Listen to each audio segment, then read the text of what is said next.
Well, as you must know by now, the low-cost carrier Norwegian Air, after what it's called a comprehensive review, has decided to stop direct flights between Northern Ireland and the United States from next month. The airport, that is Belfast International Airport, reacted with what many people regarded as a bizarre press release, which included this. Regrettably, the limited and inferior product offered by Norwegian was creating awareness within the market, but moronically channeling much greater levels of Northern Ireland passengers onto Dublin flights, where the airline was offering flexible 2 daily services rather than the limited 2 weekly product from Belfast. Hardly a conducive outcome for Belfast and Northern Ireland economically or socially. Well, that rather colourful media statement, including the word moronically, prompted quite a bit of flack for the airport on social media. Sam McBride from the newsletter said this reads as though Basil Fawlty is running Belfast International Airport. A parody site on Twitter published this, and I quote, "The DUP would like to thank Belfast International Airport for letting Sammy Wilson do work experience with them in their PR department today. He said he really enjoyed it." That, of course, is fake news. Apart from the international airport's adventurous approach to PR, what does the loss of those North American routes mean for Northern Ireland? Consider this. Let's talk about this. Is it time now that Belfast International Airport dropped its ambition to become any sort of global airport, to run any service across the Atlantic, just accept that you simply cannot compete with Dublin? I mean, we might have had a flight to somewhere north of New York. We might have had a flight somewhere south of Boston. But if you go through Dublin International Airport, you see flights leaving, direct flights all the time to San Francisco and Chicago and Philadelphia and New York, anywhere you want to go, essentially. And it's only a bit up the road. And we've got a pretty decent road these days, don't we, to the airport? You don't even have to go through Dublin. Should we just accept we can't compete with that? We'd better concentrate on becoming a really, really good, decent regional and European airport. If you agree, 03030 80 55 55. You can also tell us, of course, your experience of both those transatlantic trips and shorter European flights from Belfast International Airport. Our lines are open for you too, and we're on Twitter at BBC Talkback. The Ulster Unionist Councillor Dr. Chris McGimpsey is in the Talkback studio with me. Brian O'Neill from Sligo O'Toole, and down the line Conor McMahon, Deputy Editor of the business news website Fora. Welcome to all of you. Is it time to call it a day on that global ambition, Chris? No, I don't think it's time to call it a day. I think we have to retain the ambition and hope that they can sometimes get it right. Obviously, one of the major problems is not just our location of an airport there. It is Belfast International Airport is an appalling example of airports. I've flown all over the world and I've been in many, many airports, and it's got to be one of the worst you'll come across anywhere. Why? Well, I mean, it's badly designed, badly organised. The very fact that, I mean, you can change your security provision to a different company. Within about 3 weeks, people are waiting 3 and 4 hours to get on their flight. Shows you there's something seriously wrong with the way in which it's internally organised and managed, and that's. But the question is, should we have an airport accessible to Belfast which offers international flights other than Majorca in the summer for the 12th fortnight and those sorts of things? But why not develop more flights, direct flights to Berlin and Madrid and all these other places that people want to go to? Why America? Why even bother with that? Well, I think America is deemed to be a status symbol, and that's why they're looking at it. That's what it's about. I think that's what it is, and it certainly does give a degree of status to our capital city. We pump Belfast. A couple of million of pounds of public money into trying to make this work. Yeah, well, that's what we've done, and we need to stop that. We also, I think, need to. Well, I don't think we should be handing City of Derry Airport. I think we should be thinking seriously about closing Derry Airport and getting a lot of the investment into this new site in Belfast. That's Brian, a different argument. I think these are commercial decisions. I mean, this is a commercial company who obviously looked at the numbers, says we can get more money if we move these planes elsewhere, and that's what they've done. And to me, that's okay. No, it's not just commercial. Well, there's public money involved in this too. Well, I know, but that's my next point, is that there should be not a penny of public money goes into any of these routes or any of these airports, because if there's a demand for a route, then let the market take over and try it. I mean, from Aldergrove, there is charter flights to Florida, for example. Thomas Cook does it. There's charter flights around the world. But we should not be giving a single penny to any operator to run flights from Northern Ireland. Are you surprised this route didn't work? this Norwegian route to, for example, New York, it actually didn't take you to New York. It took you to the state of New York, to Orange County, 100 kilometers north of Manhattan. And then if you were staying in a hotel in Times Square for a holiday, I don't know how long that would have taken you to get from the airport. Once you managed to get out of the airport, probably 3-4 hours to get to Manhattan and to your hotel. And then the other route to Boston, it actually went to Rhode Island. It did. It goes a completely different state. I mean, I think what happened when Norwegian came in the market, everyone got very excited because they've seen direct flights New York to Boston. But then once you look at the details, so as you say, the one to Boston was to a completely different state. The one to New York was to an airport that was 2.5 hours away by car from New York. So, and then once people actually looked into the details, also they had like headline cheap fares, like from £100, but they had this kind of low flight model. So if you're able to get a cheap flight, then had all the extras of your meals, picking a seat, express baggage. So really, you're paying £200 or £300. Lots of hidden costs. Exactly. So by the time, I think once people looked into the details and they seen, like, I can travel down to Dublin, I can get on an Aer Lingus flight, brings me straight to JFK, where I want to go, for a cheaper price, a better flying experience, friendlier service, then they voted with their feet and their and wallets. A better lunch at the restaurant while you're waiting. Exactly. As well, with all the options that they have there. Conor, is that the advice that you would give to those who are managing Belfast International Airport, that incidentally is owned these days by a French company, Vinci, which is the world's largest construction company? Conor. Yeah, so I mean, if we look at other examples, as mentioned, Dublin Airport, which is trying to develop itself into more of a hub and spoke model, which is basically where they carry passengers through Dublin Airport and onto onward connections. Dublin has the capacity to provide that already. It requires a little bit of infrastructural, nearly €1 billion worth of infrastructural spend, to bring it up to international standard, whereas Belfast, at the moment simply doesn't have the critical mass to provide those onward connections. Well, maybe we should kick in with some of our public money into Dublin Airport. Perhaps. I mean, I'm not sure what the competition rules will be around that. You can imagine what the politics around it would be, though.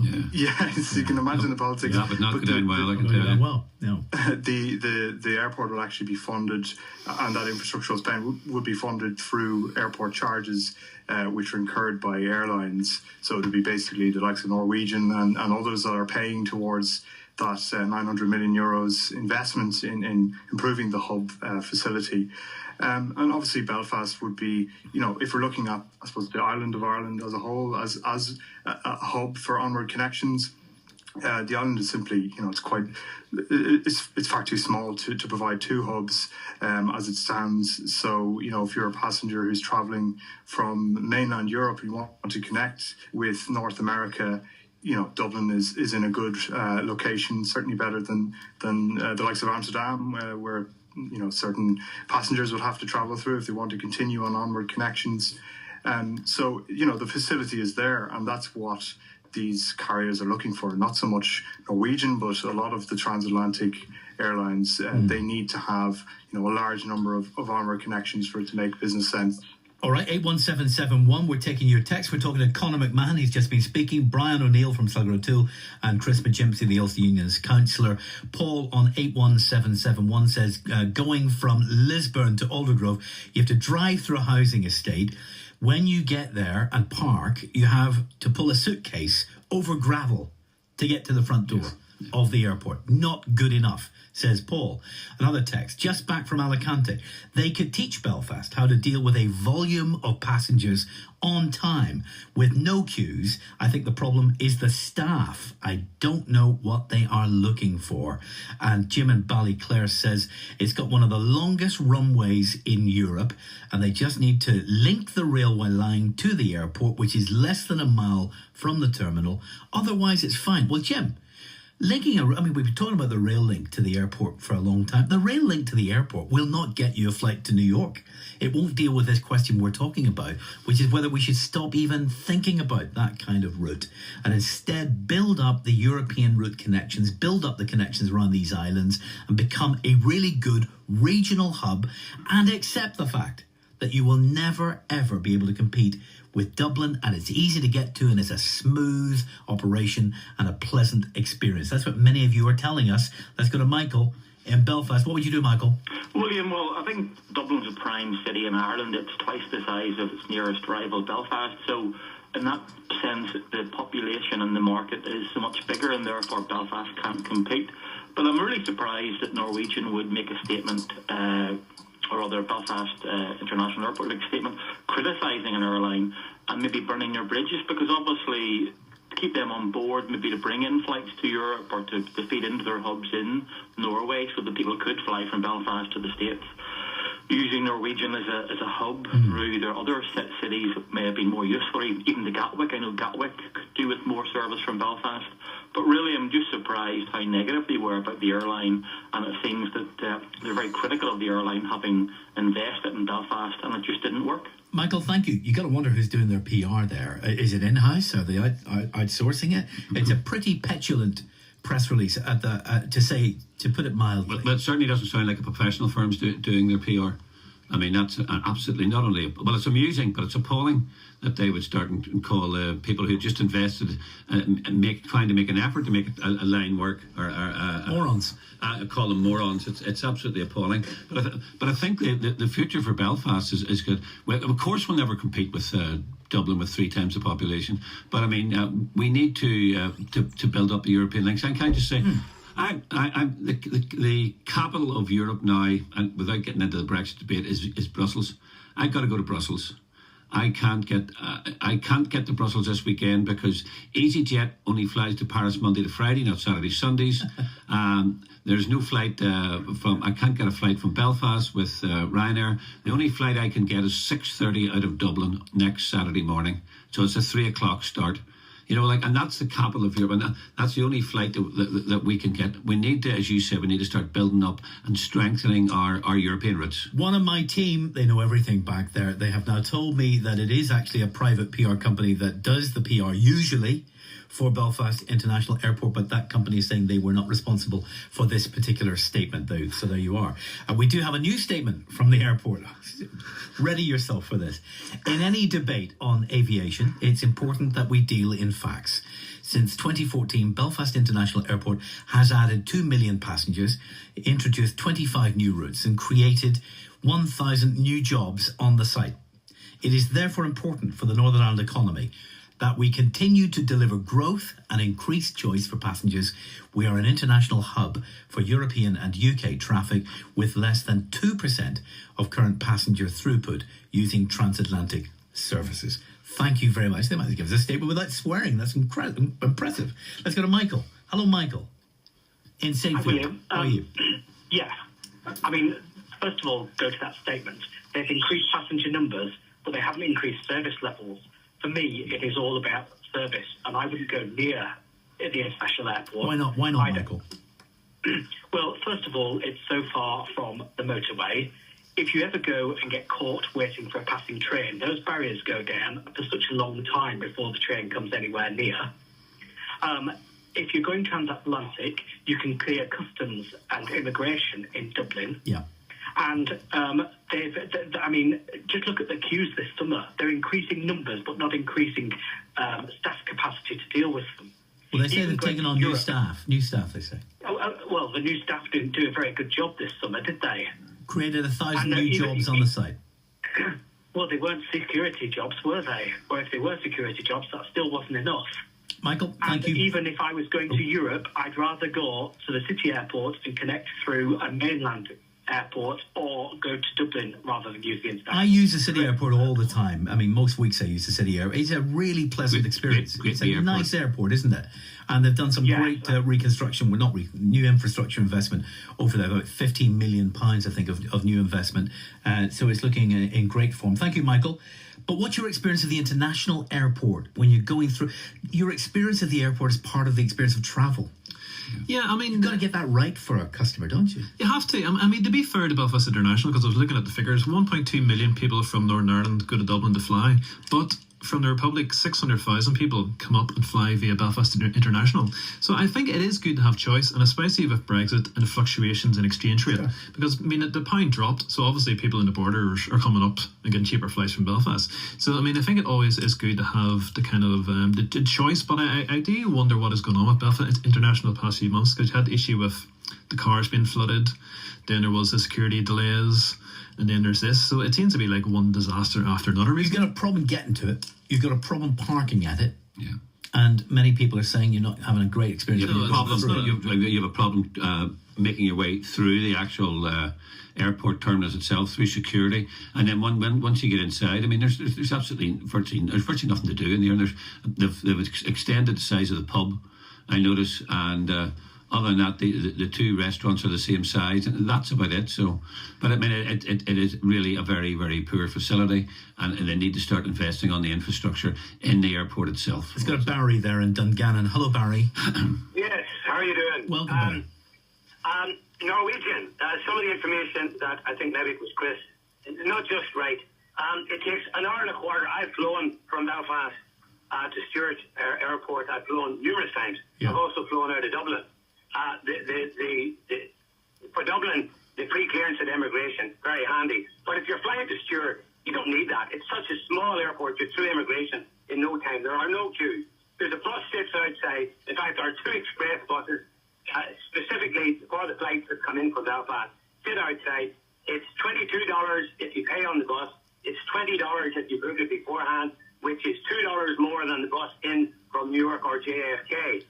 It takes an hour and a quarter to go to 41st Street and Port Authority. You're a 6-minute walk from Times Square. Now, there's no food on the airline unless you pre-ordered. I don't eat airline food anyway. It suits me fine. Brand new planes. You talk about pre-booking seats. Don't bother pre-booking a seat because there are very often you get a full row to yourself anyway, where you lie down and sleep for the entire flight. It leaves in time, it gets in time, and it's a great experience. Now, if you consider flying out of Belfast into Newark or JFK, no pre-clearance for immigration, so you've got a long queue when you get there. Yeah. If you fly in there and you count the time from your plane lands, you get to Times Square, I will bet you a year's wages that it's far, far longer than it would be from Stewart to Times Square. Wow. Now, that is a pitch. Now, they need to hire him. They should hire him. Norwegian Airlines just needs to hire Barry. That's an incredible pitch. Maybe that Belfast International Airport need to get rid of their PR people. I know it wasn't the professionals. Maybe Barry could do that for them too. Barry, just before you go, can I just say it wasn't me that suggested it was a 4-hour trip? Oh, sorry. I think it was actually William, but I think I was speculating. Yeah. I'm not going to argue with you, Barry. You know too much. Thank you, sir. It's a great experience. Seriously, it's a great experience. And I would suggest that anybody who wants, the flights, they are great value, and you're straight in and out of the city. It really is a great experience. Plus, there's a very small bar there. There was a guy from Tyrone working the bar the last time I was there. Love it. There's always a boy from Tyrone working in that bar when you get to America. In Orange County. Thank you very much. Eileen in Dromore. Hello, Eileen. She's just gone. Who we got? Brian. Brian. Yeah, Brian hasn't gone. Brian's there in Warren Park. How you doing, Brian? Thank you. Yes, I just I'm reiterating on that press the press bulletin up from Aldergrove regarding Norwegian. Now, it made me cringe because if that's any reflection on the management, then they should sit down this afternoon and have a board meeting and just scratch their heads and see where they're going wrong. I've flown in and out of most airports. I live in Moran Point, which is unsuitable to go to Aldergrove because I can just go straight down to Dublin. The amount of traffic, for a start, tourist traffic in and out of Dublin is far ahead of Northern Ireland. They should Aldergrove should stick to being a good local airport. It's in the Wits Travel magazine for September, it is second last in being rated in the UK airports. So that'll give you a fair reflection on how it goes. It's ranked. Brian, thank you very much. I want to get another couple of callers who've been waiting for us as well. Thank you for your patience. Anthony first in Belfast. Hello, Anthony. Hello, how are you doing? And you want to talk about the international airport, your experience of it? Yes, I actually flew back from Faro on Saturday there into the international airport. And as I said, I think the management would be better off redirecting their ire or their disappointment with people withdrawn from to themselves. Because when we walked into the airport, I'm in my 50s. You had to go across the airport and up 4 flights of stairs just to get onto the walkway into the airport. And there was absolutely zero lighting. And now there was people in their 70s having to carry suitcases up the stairs, and you couldn't see your hand in front of your face. Sure. I worked as a health and safety officer on the building site, and like that, if somebody had fell there, there'd have been a claim against them straight away. When you actually walked down into the airport and you went in to use the toilets after been on the flight, all the toilets, urinals was blocked, overflowing into the thing. The toilets was worse than the worst building sites I seen 20 years ago. And as I said, in other times, they've actually flown the ground crew, piled 3-4 flights onto the one turntable in the arrivals lounge. Wow. So you had about 120 more people fighting over the tubes going to get the bags off the one turntable. Now tell me, Anthony, did that make you glad that you'd left Faro and that you were back home? No, well, Faro Airport, beautiful airport, absolutely fantastic, and the number of flights they deal with, and the manner and the speed in which it's dealt with. Anthony, thank you very much. Sorry to speak over you. Tom's been waiting. I just want to, Tom, we've only got half a minute. I'm so sorry, sir. Yeah, I do, William. It's just like your previous caller said, an airport is not fit for purpose. They boast about all these record numbers of passengers, which is great for Northern Ireland and for our economy. But it's just, as the passenger said, you come off an international flight, you're crammed into a narrow staircase, there's elderly people carrying heavy luggage, there's one small lift. You manage to get up, there's then only 2 or 3 desks to get you through passport control. That could be another hour's wait. You get off, then you get in to fight for your luggage. There aren't enough luggage belts, and it could be another hour's wait. So it actually takes you longer to get off the plane and out the front doors of the airport than it does to get your flight from Spain sometimes. Tom, thank you very much. A lot of people seem to be fighting for their luggage these days at airports. We did invite the international airport to be on the programme, did we not? We did. We absolutely did. They just give us a written statement, but the calls we've had suggest there are a lot of questions, and at some point the international airport might want to come and join us in the studio and let's have a conversation about it. Badly designed, badly maintained and badly staffed. We got to stop. Chris McGimpsey, Brian O'Neill, Conor McMahon, thanks to all of you. Let's go to Hugo.